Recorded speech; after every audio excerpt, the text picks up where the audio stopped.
Hey everybody, welcome back to the Sports Card Show. Today I've got a fun one from me because I'm talking about something that I really enjoy in the hobby and that I suspect many of you may also enjoy, but maybe not know everything that there is to know. Not that I know everything, but I know a fair bit about this topic. So today we're talking about collecting vintage um, wax, and that can be a variety of things. Could be packs like these, could be boxes, could be other kinds of packs like rack packs or solo packs. But basically, the idea here is you're collecting unopened stuff from, I don't know, before about 1999 or so is kind of what some people consider to be vintage in the hobby industry. Of course, a lot of people think it's, you got to be 1980 or older or 1975 or older, but I don't know. It seems like anything before 2000 is old in wax or unopened product terms. So for those of you who don't know, and I really don't know, kind of what the average age and the average experience level of folks are that watch my channel. So I'm going to try to generally explain things that are directed towards folks who maybe are relatively new to the hobby or maybe new back into the hobby after taking a break. So I apologize if I explain anything in a way that's too simplistic, but what I have here are some wax packs, and for those of you who are very young and maybe relatively new to the hobby, these are packs wrapped in wax paper, and that's why they call them wax packs. It's interesting. People still say wax when they refer to unopened materials, even though they haven't really used wax paper rack to wrap wax or unopened material in many years. I think for tops, the last time they did that was about 1991. Anytime after that, it was cellophane, and Panini I don't think has ever used wax paper for any of their products. So anyways, these are some kind of fun wax packs I have here. These are 1988 Fleer basketball. This is the rookie year of Scottie Pippen, John Stockton, Reggie Miller, Dennis Rodman, and quite a few others that are big names. In basketball, it's also the third year Jordan Fleer card, so that has a pretty significant amount of value. This product is super hot right now because of the Jordan Last Dance documentary.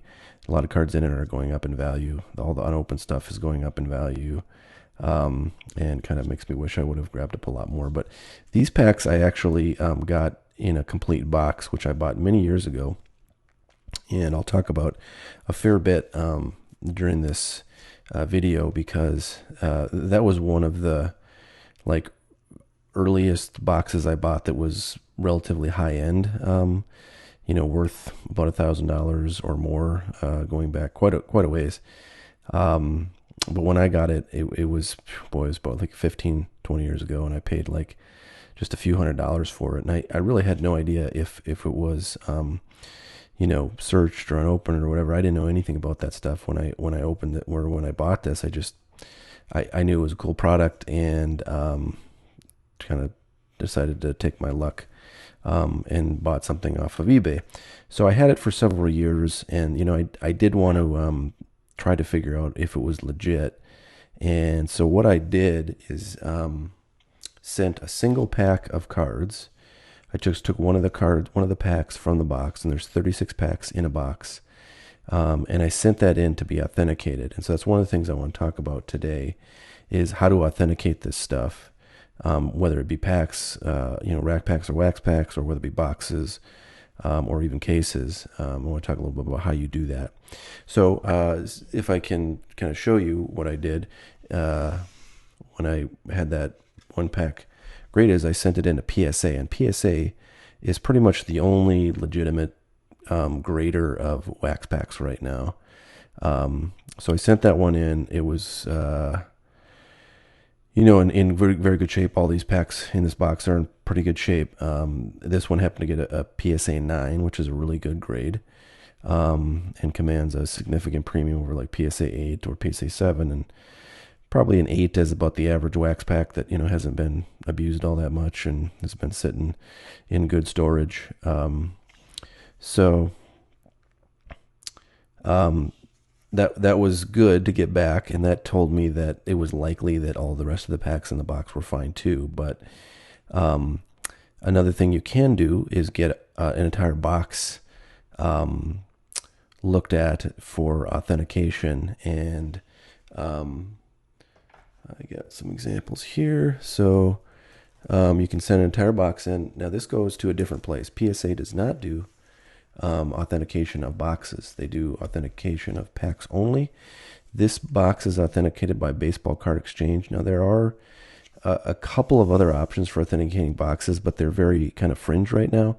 Baseball Card Exchange, or BBCE, is by far the standard in authenticating entire boxes or cases of sports cards, and I would definitely recommend them for you if you're starting out and you just want to kind of send in your first boxes to be graded. They do great job. They're relatively reasonably priced. They base their pricing based on the case or the price of the product that you're sending in. So if you're having a $2,000 box authenticated, then it's going to cost a lot more than having like this box authenticated, which has a value of about $50.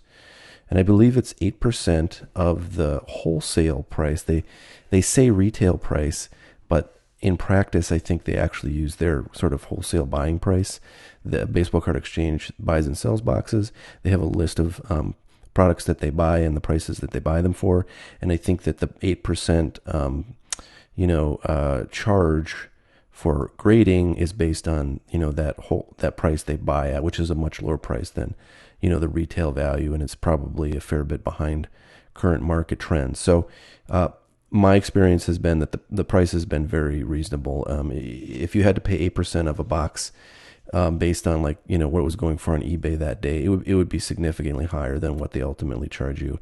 And so I was for many years kind of fearful of sending much in because of that 8% fee, and everything I've sent in, I've gotten a much better deal than I was expecting on the pricing. So don't be afraid of that. I will show you, if I can here, where you'd go on. There we go. Okay. All right. So this is where you'd go. The Baseball Card Exchange web page, and then on the right over here you see the authentication area, and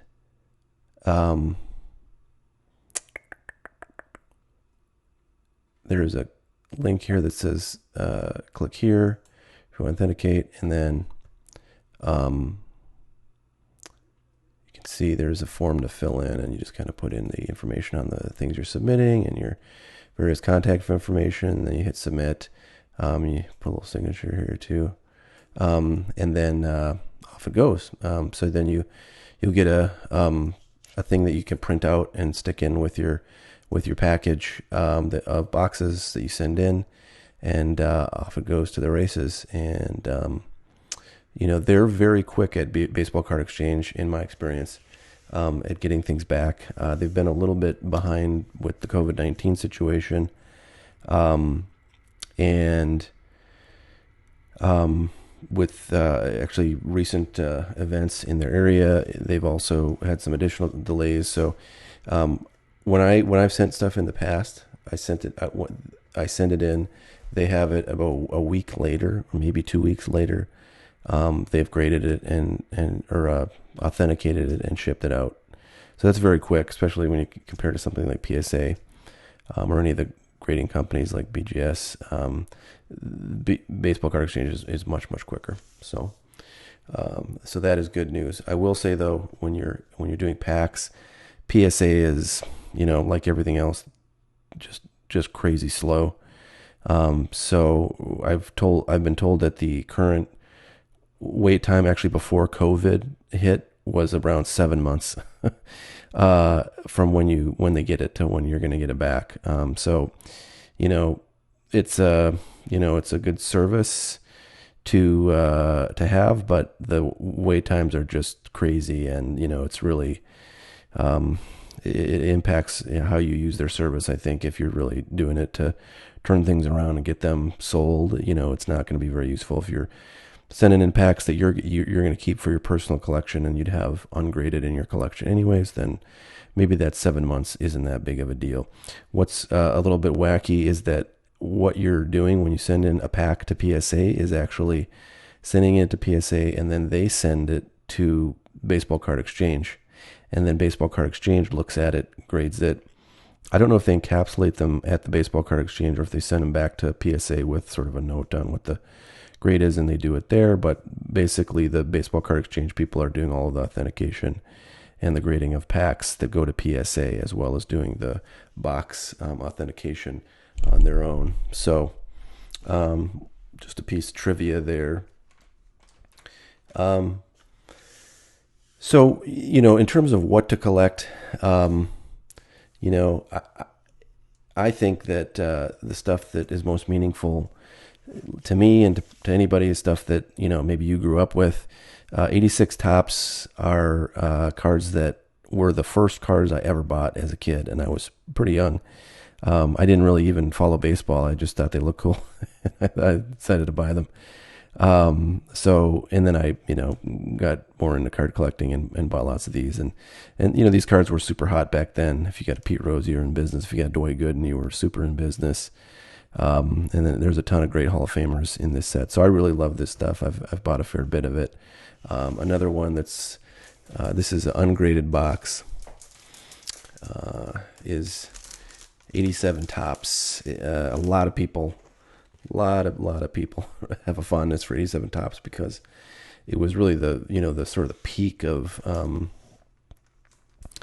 the sports card market, really, in a lot of ways, in terms of production, at least for Topps baseball products.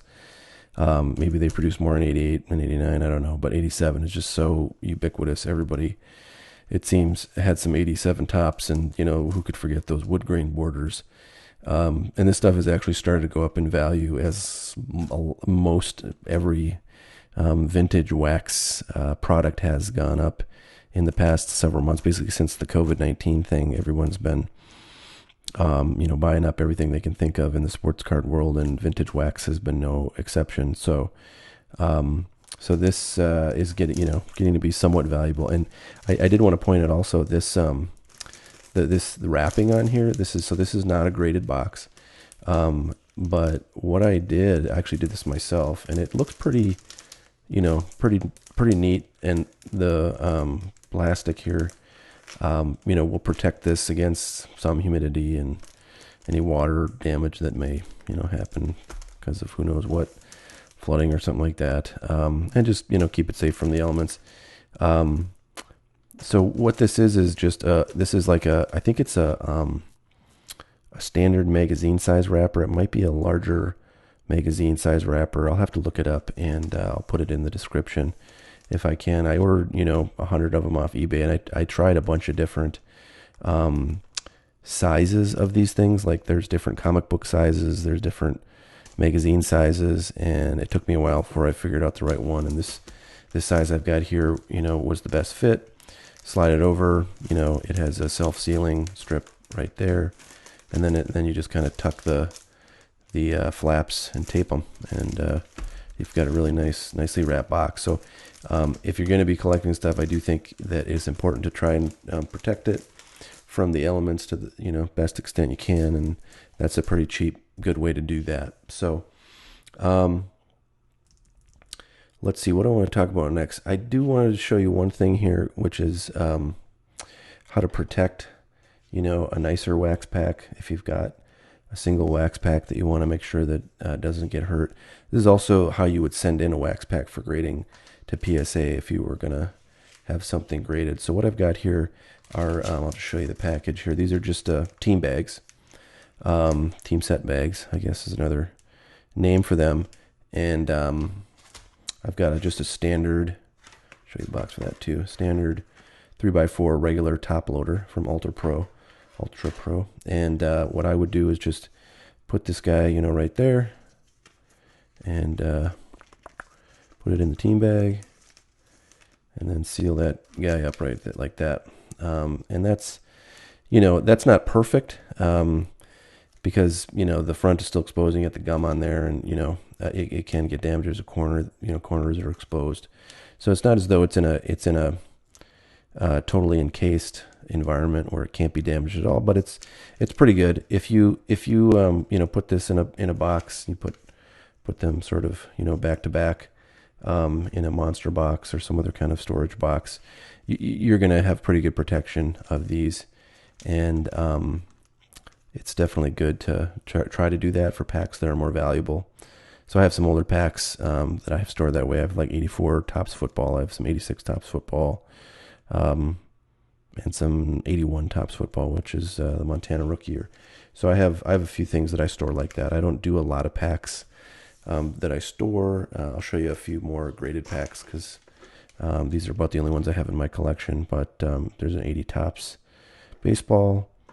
There's an 86 Topps. I will say these two packs came from full boxes that I bought off of eBay, just like that 88 Fleer basketball one. So actually, no, I take that back. I think this 86 I got at a card show from a guy who was an old-time dealer, and he had just a bunch of 80s wax boxes. And I wish I'd have bought more from that guy, but I just didn't have a lot of money with me at that time, so couldn't do it. But picked that up and sent this in at the same time I did that Fleer pack, and it ended up being good, so that's awesome.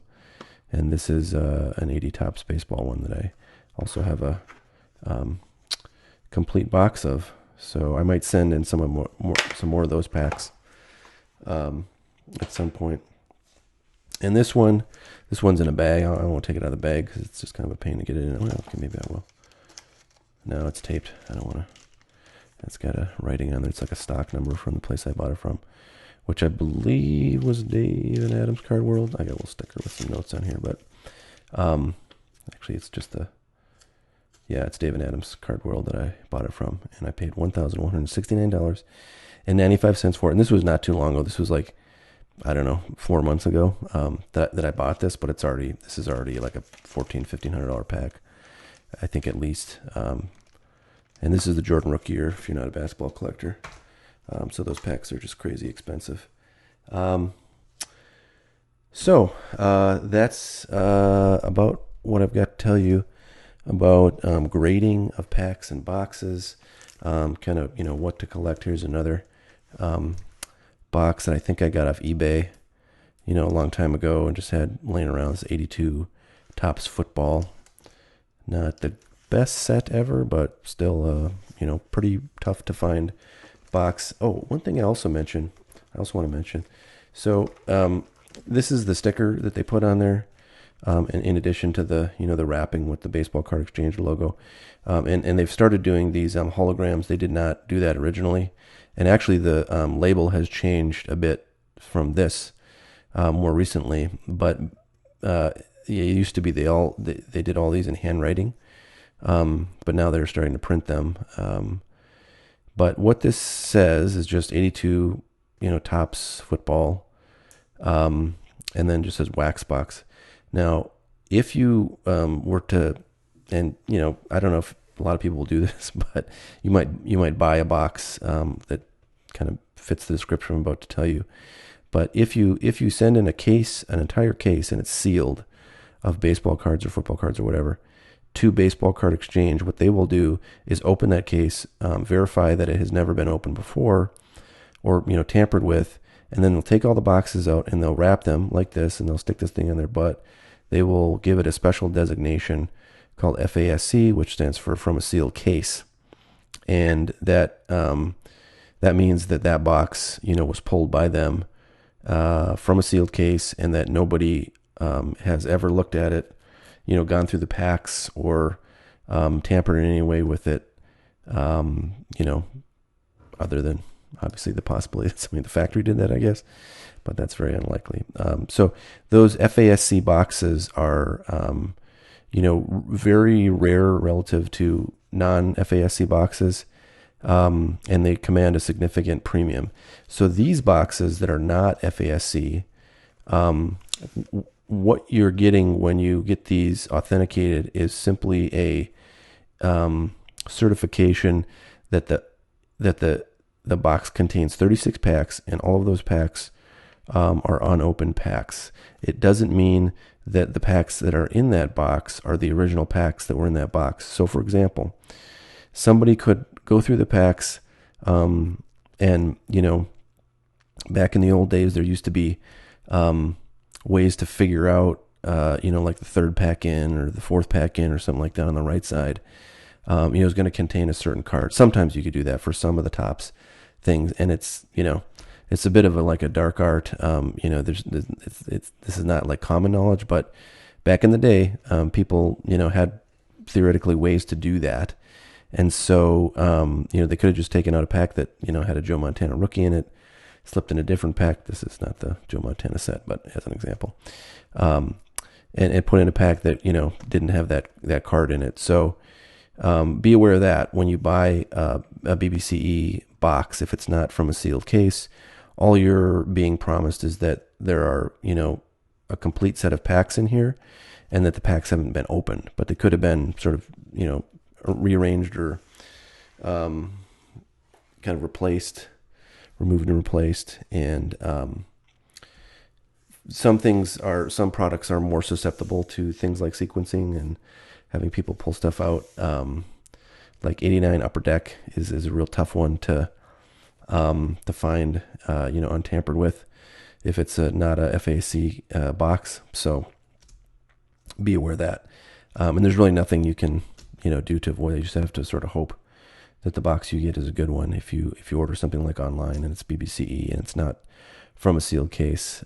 But the one thing I will say though is that, actually I'll say a lot of things, but this is one of the things I wanted to mention, is that opening boxes or packs of vintage wax is almost always a bad idea, because especially now, and certainly more so in the future, prices of unopened stuff have gone up and up and up, to the level where, let's take, for example, a pack of this. First of all, you would never want to buy just a single unauthenticated pack off of eBay. It's almost always a bad idea, because even if you know how to determine whether a pack has been opened and resealed or not, you can't really tell very well from an eBay photo. It's often a very, tricky thing. You have to sort of look at the way that the pack is sealed. And I can actually tell on on Topps wax packs, whether the seal is good or not. The way that these Fleer packs are sealed is actually totally different than Topps, so they look very different. But there are ways to tell. If you're familiar with this stuff, you can tell pretty readily. And a lot of times I'll go to card shows, and if they have old packs there, I'll look at them, and I can tell pretty readily when things have been tampered with. Because a lot of times the older stuff, people have done a really sloppy job. And I've seen plenty of tampered stuff, even at card shows, and I don't think the dealer necessarily even knows. But in any event, buying things off eBay is dicey. As I mentioned, I've done that with these pretty high-end boxes. But I got lucky, and that was a long time ago, too. That was before, a lot of this stuff went super high in value, so there may or may not be more tampering now. Anyways, there are places to buy, like Baseball Card Exchange, which I just showed you, is a place where if you want to buy a pack and they have it in stock, definitely go there, because their prices are reasonable.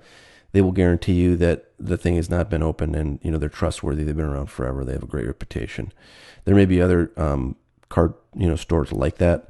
I've not run into too many. There's maybe one or two others that I've seen that I would trust. And I'll link some of these when I post this. But in general, if you're going to collect wax packs or wax boxes, I think the way to do it is to, just hang on to it unopened, take good care of it, hope it goes up in value, and enjoy sort of looking at it. I mean, who doesn't want to look at these gorgeous packs from the 80s. I mean, look at the bright colors, this nice wax paper that just doesn't exist anymore. I mean, these things are just beautiful, I think. But if you're opening this stuff up, well, I will say this: if you want to get a box of 87 Topps baseball, and still you can get these for probably, I don't know, $25 on authenticated.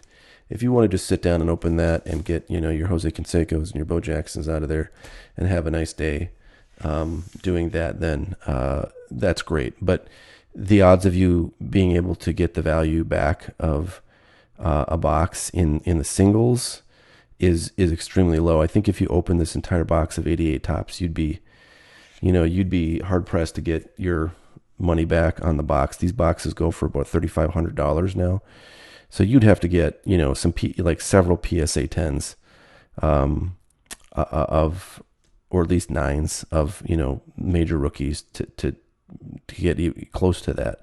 Now, if you get a PSA 10 Jordan, you've made your money back and then some. But the odds of that are very low.